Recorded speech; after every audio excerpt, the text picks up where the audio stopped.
How's it going, everyone? Welcome back to another video. As you may have noticed from the thumbnail, the main contention for this video is, of course, the meltdown that people are going through, and of course, the actual changes coming to Game Pass. Now, a lot of people have actually lost their minds when it comes to this, and there is a couple of issues here that we do need to talk about. One of them is actually a valid point that has changed the entire course of direction.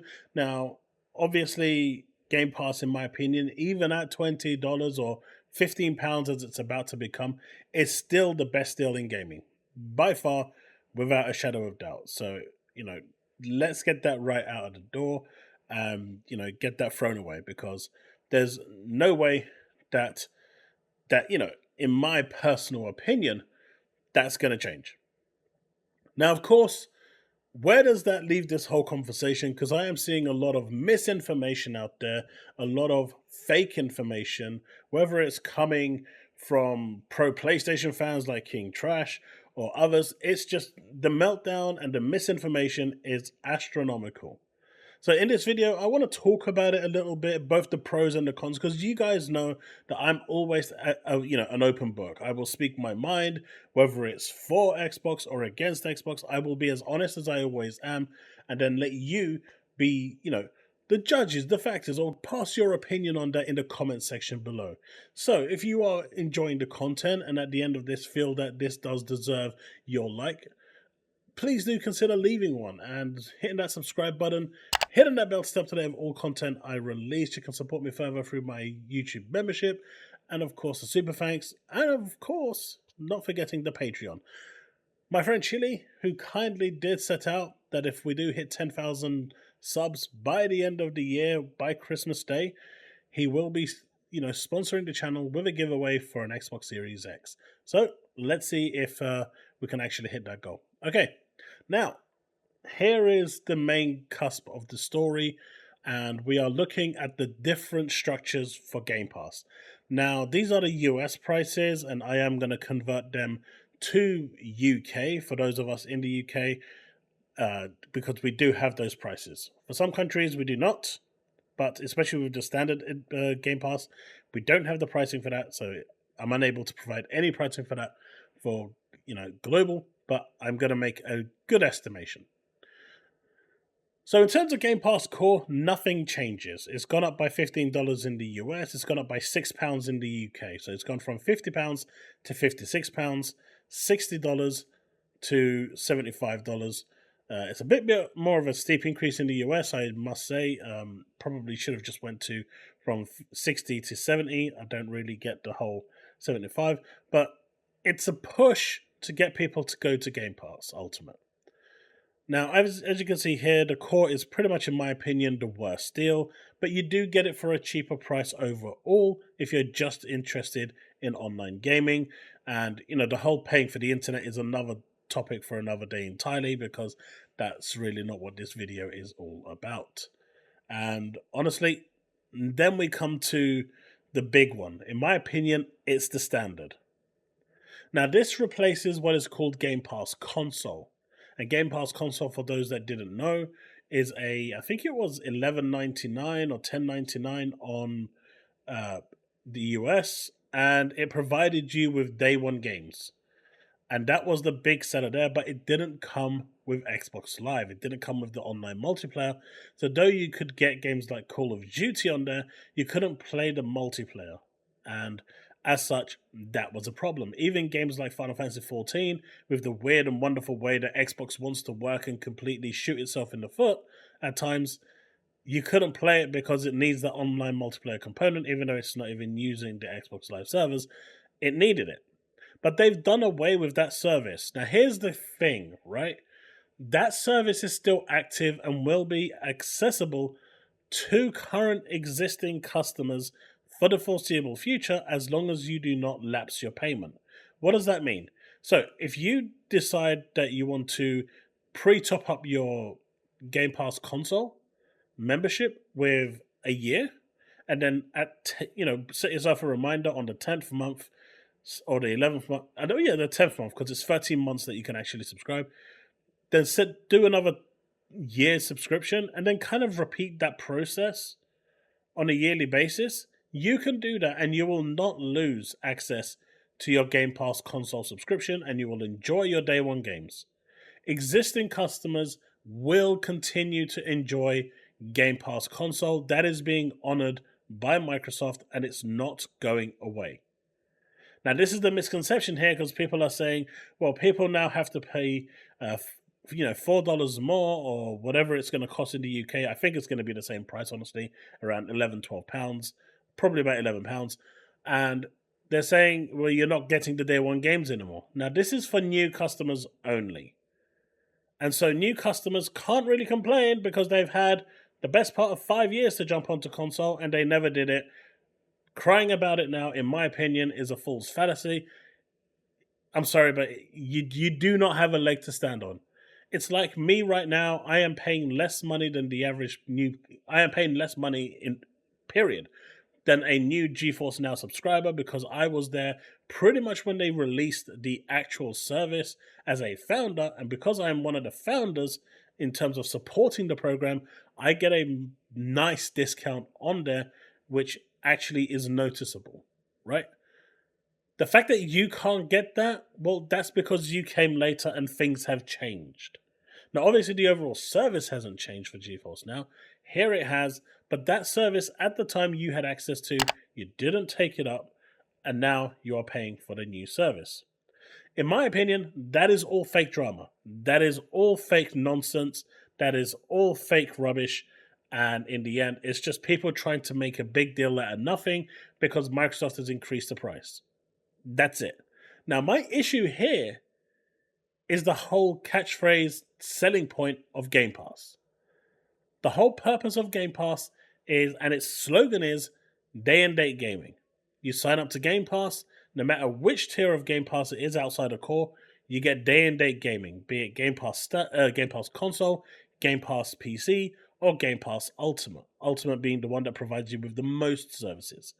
Now, obviously, this has now changed to a tier system, and this creates some confusion. Obviously, people are now saying, well, what's the point in standard? I agree. I actually don't think there is any point in standard. I think what they should have done with standard is merged that with Game Pass Core and left it there.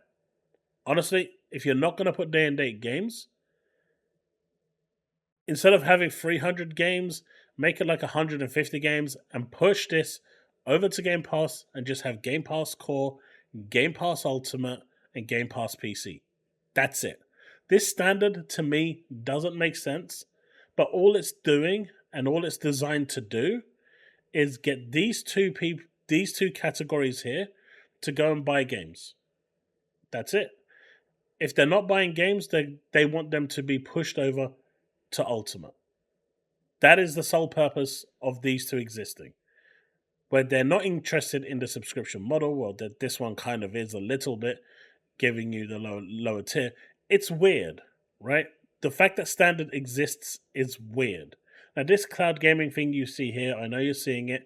This doesn't actually exist. It's not actually something that exists right now, but it's something that I do suspect eventually will come around.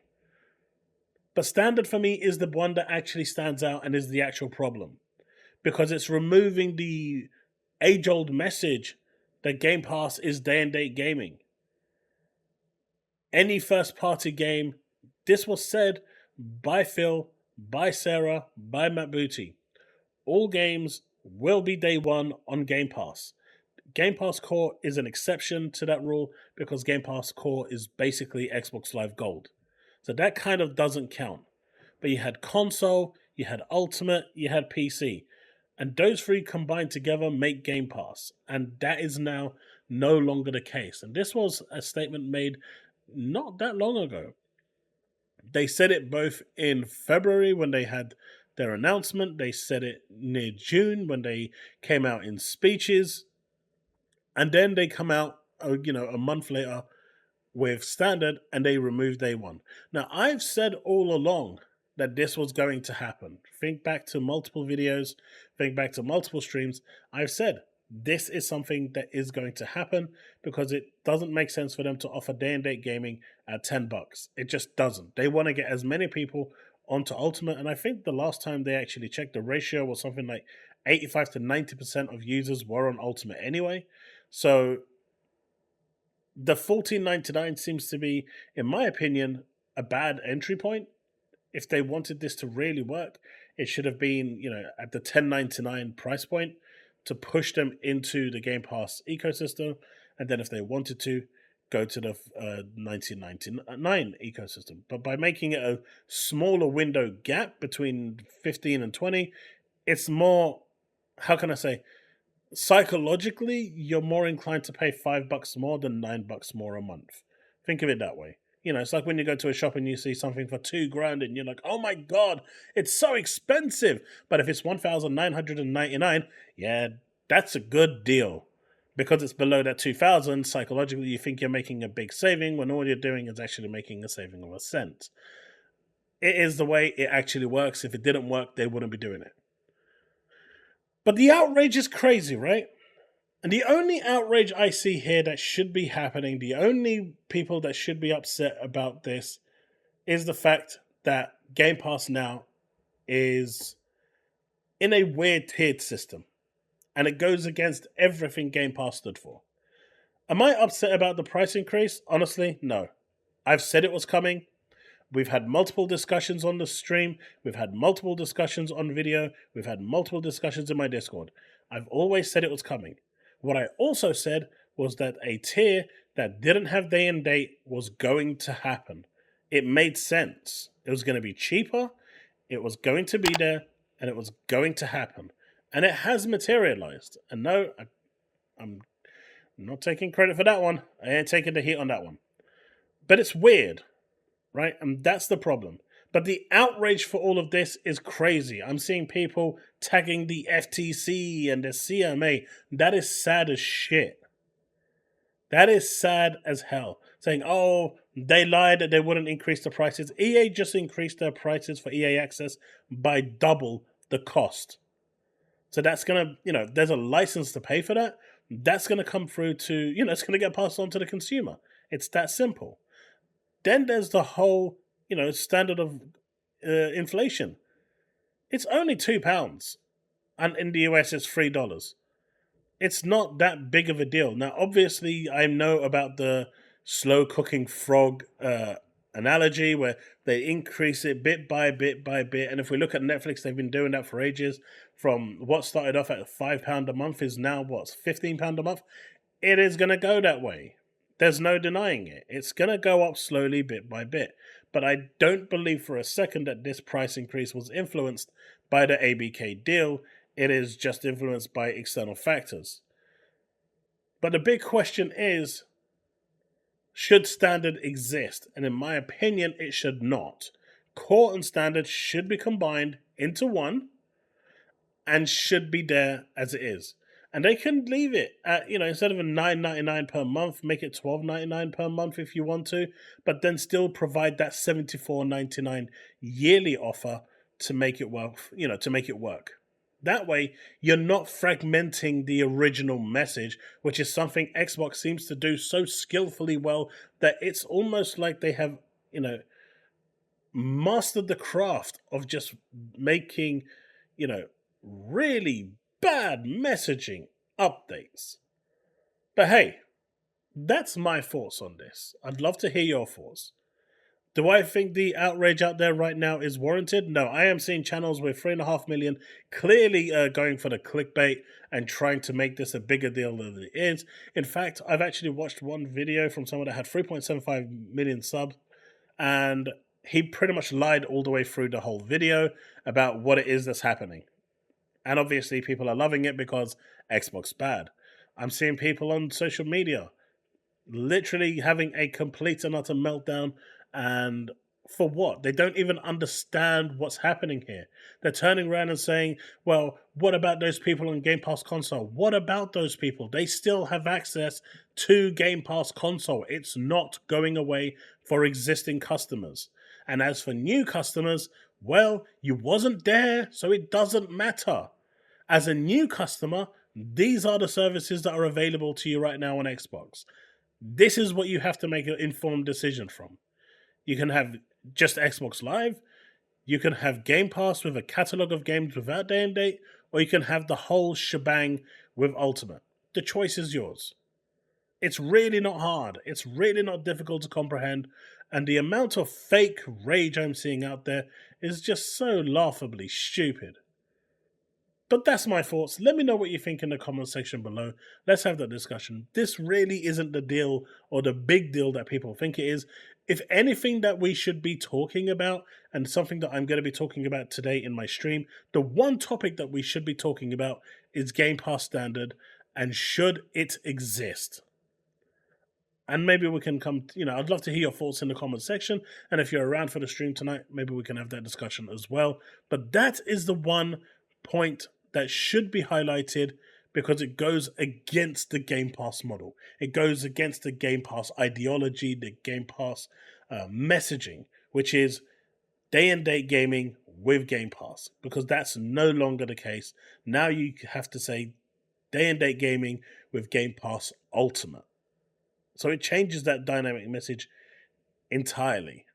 And I guess this is their way of selling more consoles, selling more, physical games or digital games. Because for these people in these two categories, if they want to buy the latest Halo, they have to now go and buy it. It's not part of their service, or they can wait. And the other thing is, people are saying it could take 6 months for the game to land on the service. There's no actual date or kind of formula for this. Some games may never arrive, like Call of Duty may never arrive on Game Pass Standard. That's a possibility. Or it could arrive 1 year later when the new one comes out. That is a possibility. There's no details here, and I feel like that needs to be addressed ASAP. We'll see if they do. But right now, in my personal opinion, these two are a waste of time. If you're only looking for the internet, get Core. Standard to me is a waste of time. It's either Core or Ultimate that you should be looking at. But that's my thoughts.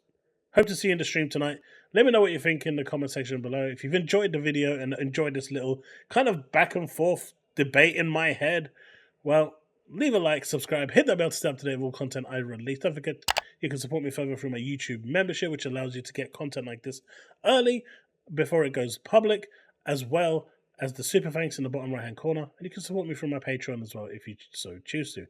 Right, that's it. Thanks so much for watching, and I'll see you in the next one. Remain legend.